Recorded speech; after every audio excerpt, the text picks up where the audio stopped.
Welcome. It's quite an honor to speak to you all today. I'm very excited. Today I'm going to talk to you about mostly leadership, a little UX, and a little healthcare thrown into the mix as well.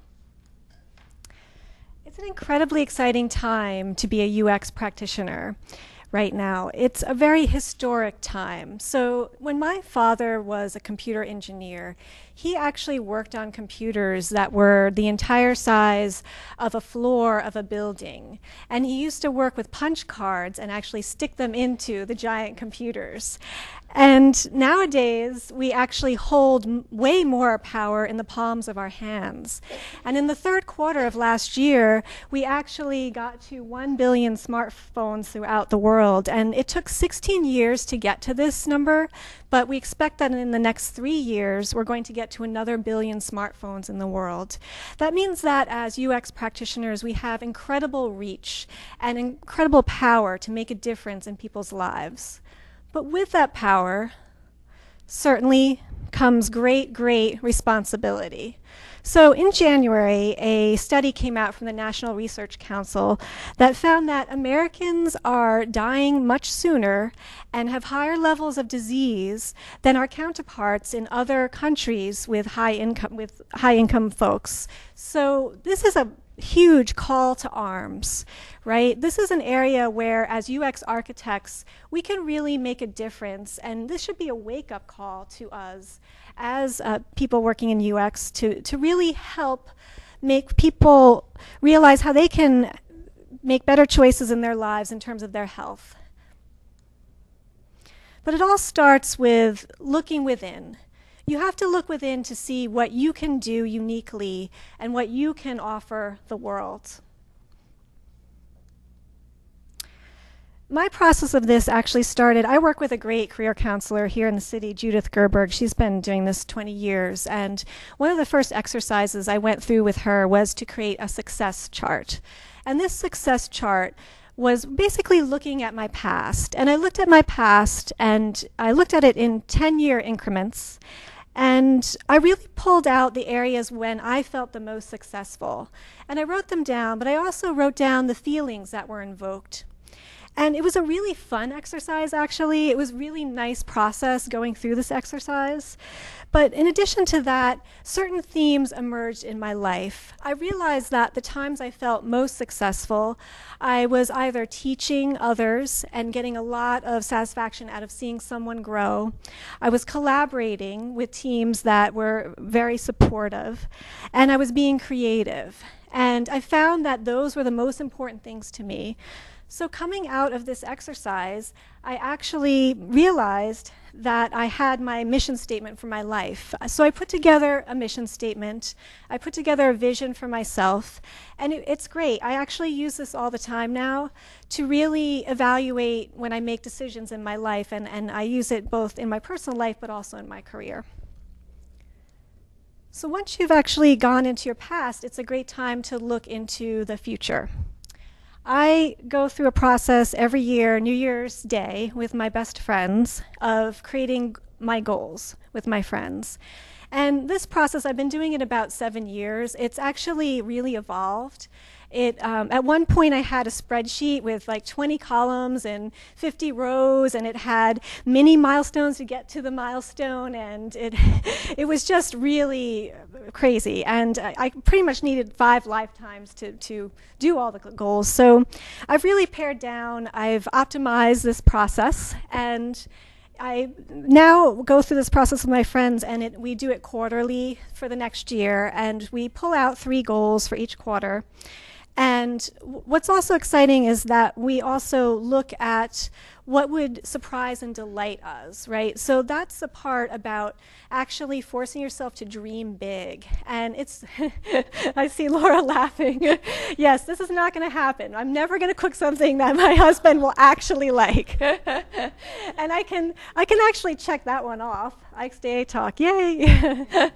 But the process that I go through with my friends is that if I'm going through my goals, I talk my goals out loud, and my friend writes it down, and they actually keep it for the whole year, and you're not allowed to look at your own goals. And what this does is actually forces you not to get so hung up on your goals and so stuck on them throughout the year. And you'd be surprised. We actually attain so many of our goals, and we don't even remember what they were. So it's really exciting. It's really fun. Another really great habit to get into is focusing on your craft and doing that 1 hour a day. I take an hour a day to read about UX and learn about my craft and find out what's going on in my field. And it's really a sacred time for me that I put aside. And I've found that it's really advanced my practice forward in so many ways. And it's really helped in terms of even when I sit in meetings and I can just spout facts. It's really fun to be able to have all that information in my head and to continue to learn. And the greatest artists have done this, right? So this is PJ Harvey. I love her. She's a musical artist. She actually spent 2 years working on just writing the words to her latest album, Let England Shake, before she even wrote down one note of music, right? And that's incredibly powerful. And also, you know, Picasso is a great example of this. He made one piece of artwork every single day. And Jerry Seinfeld actually wrote jokes every single day. So this is a great habit to get into. The next habit that I really practice is to go with my intuition and to actually look at what I'm passionate about in the moment, and that drives me to where I should go and what I should focus on. And Steve Jobs did this. He actually, with his company Apple, would have his folks go on a retreat, and he would have them come up with 10 ideas of how they want to focus for the year, but then he would cull it down to just 3. And so it's so important to really focus very narrowly on what you want to do and not be afraid to shift in the moment to something new that you're passionate about. So really just go with your gut and what you're feeling at the moment. It's going to get you great results. Another key part to being successful as a UX architect, I find, is to be authentic and bring your most authentic self into play. So Kristen Hirsch, which is another one of my favorite musical artists, is a great example of this. When she was in her early teens, she was riding her bike and she was hit by a car. And when she woke up in the hospital, she heard music in her head for the first time, and it wouldn't stop. She finally realized that she had to start writing down the music and performing it to get it to stop in her head. So she actually now has made an entire life work out of creating her own music. She works completely outside of the regular label system. She has her music funded by what she calls strange angels. So you can pay a subscription, and for the year, you get all of her music for free. And you also, if she's in the area, you can go see her for free. But if you pay even more, you can go see her actually record in the studio. It's really fun. It's exciting. And so she lives her life. She makes her music according to her own rules. No one is telling her what to do. So another key skill for a UX practitioner is really to keep experimenting and keep learning all along the way. And a good example of this, one of my favorite bands is Joy Division. And in the late 70s, they actually were looking to experiment with their music. So Bernard Sumner was late at night looking at this magazine called Electronics Today, and he saw a kit for the Transcendent 2000 synthesizer. Now at the time, synthesizers were about 20 to 30 grand, and only those stadium rock bands could actually afford them. So Bernard said, you know, hey, it's 200 quid, you know, how hard could it be to put it together? 2 months later, and soldering equipment together, he sort of got it working. And Joy Division actually recorded their song Atmosphere, very famous song with it, and many other songs, and changed the course of music history. So keep experimenting, keep learning. So now that you've looked within, the next step is to actually work with other people at your company. So we're going to look at how to manage that effectively. So I had a client, an overseas client, who would send me emails. They were very warm emails. They would always start out, "How was your weekend? How are you doing? I hope you're staying warm. Here's a little smiley face. Oh, by the way, that campaign you've been working on for 6 months, trash it and redo it in the next 2 days." So even when she was giving the worst news, she had a really warm tone of voice in her emails. And we hardly ever saw her because she worked overseas, so it was important. And I always remembered this, and I took this with me. So now I do this all the time with my emails. I always start off with a very warm opening. Exactly. And then I give them the bad news.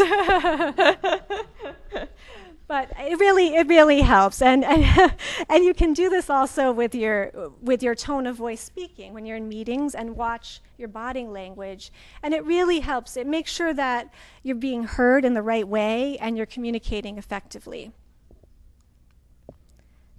So my son drew this. And another great habit to get into is being a cheerleader with your teams. So when I started working down at my Soho agency, I was the only senior UX architect in the entire agency. And I knew it was going to be challenging. I knew it was going to be difficult to be included in the creative meetings and really feel like I was a part of the team, because I wasn't part of an established group at my agency. So I was reading a lot of Liz Hubert, and she had a great presentation, how being a jock makes you a better interaction designer. And I took away this concept and I really ran with it, being a cheerleader for my team. I would send emails to my team and I would say, "Hey, great job," and I would be very specific about what the person did or the people. And I would do this in the hallway, and I would actually send emails to the team and then the bosses and the owner of the company and all of that, to really be a cheerleader for my team, and I think it helped make me successful. So the next great habit to get into is to turn your thinking upside down. This is a great thing to do, especially if you're facing a very stressful time and there are angry people and there's a lot of butting heads. You can just pause for a moment and look at everything from the other person's perspective. And this works really well with your own work too. If you're trying to solve a problem, to actually look at your work with a set of fresh eyes and look at the complete opposite and say, what if? And it can really break down boundaries. So I love these guys. These are the triplets from Brave. A recent study by Pepperdine University found that companies with women in senior positions are 69% more profitable than those without. And it's very interesting because a book that also came out, How Women Lead, recently, found that women have a transformational style of leadership. It's collaborative, it's inclusive. It's very different from men's. So what the book is saying is not that we're better than men at leading, but it is saying that the combination of men and women is a very powerful combination in companies. And these three triplets are from Brave. They are a bit of little troublemakers. And Merida, who's the hero of the story, a little girl, is so great at this style of transformational leadership. She actually is able to get these little troublemakers on her side. They work in her cause. And she gets these warring tribes to come together and work for her. The next habit that I think is so great, it comes from Buddhism and a teacher called Te, and it's called Sangha eyes. And this concept is essentially what Te describes it as.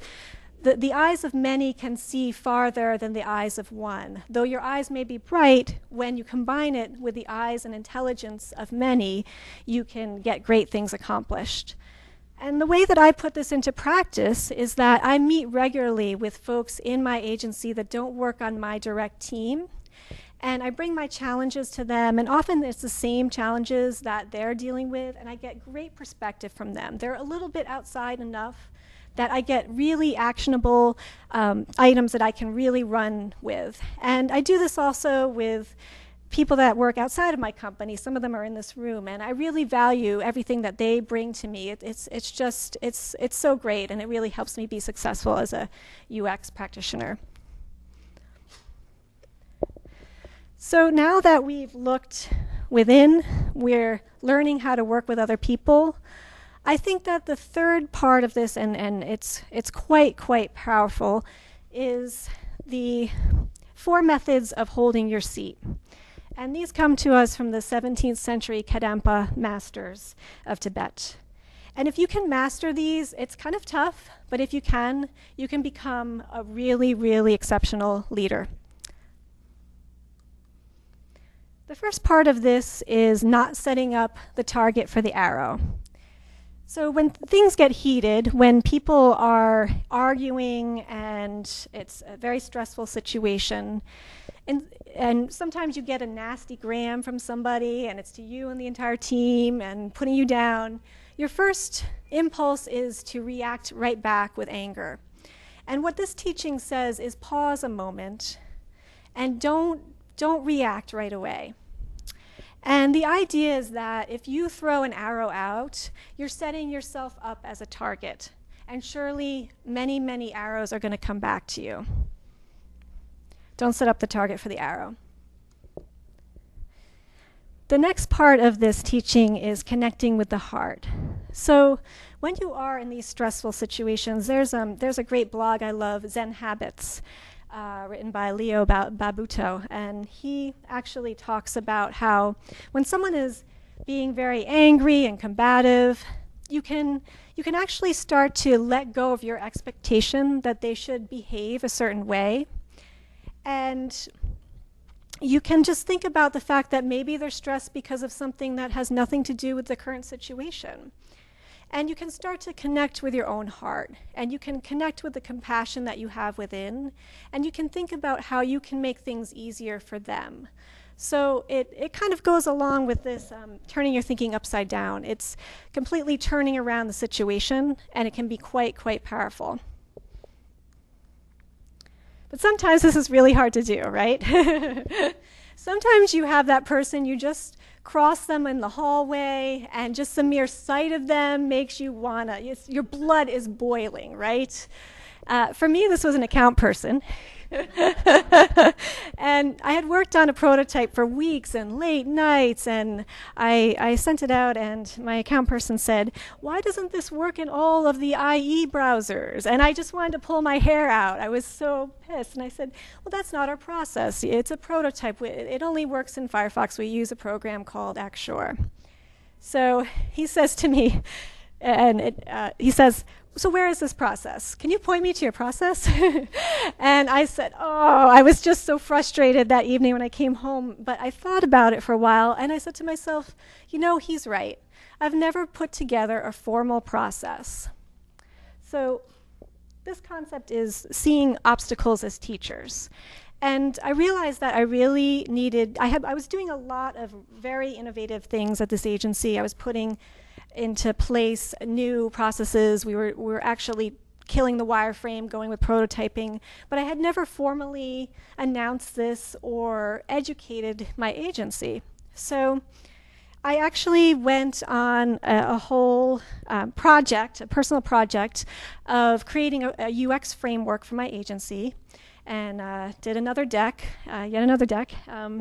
I created my own UX and U talk, which was kind of a UX 101 for my agency.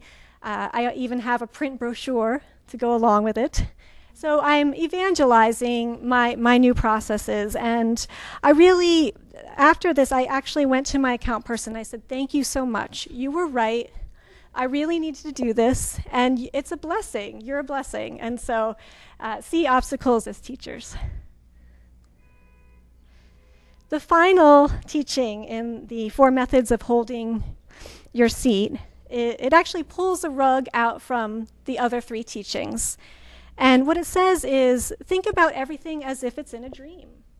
So when things get really heated on your teams and it's very stressful and your deadlines are crazy, you can actually think about everything as if it's in a dream or if it's in a movie. And it's a really playful way of turning your thinking around.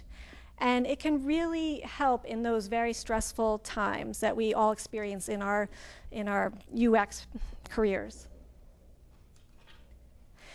A really fun way that we put this into practice here is we call it the design rumble. It was actually inspired by Todd Zaki-Warfel when I went to see him talk last year at the Lean Day, UX Day. And we love this process. We invite not only UX and creative, but developers and account people and anyone we can get, really. And we're starting to invite clients as well to these, and we're having great results. It's very fun, it's playful, it helps a lot with engagement, which is so important in healthcare and working in our industry.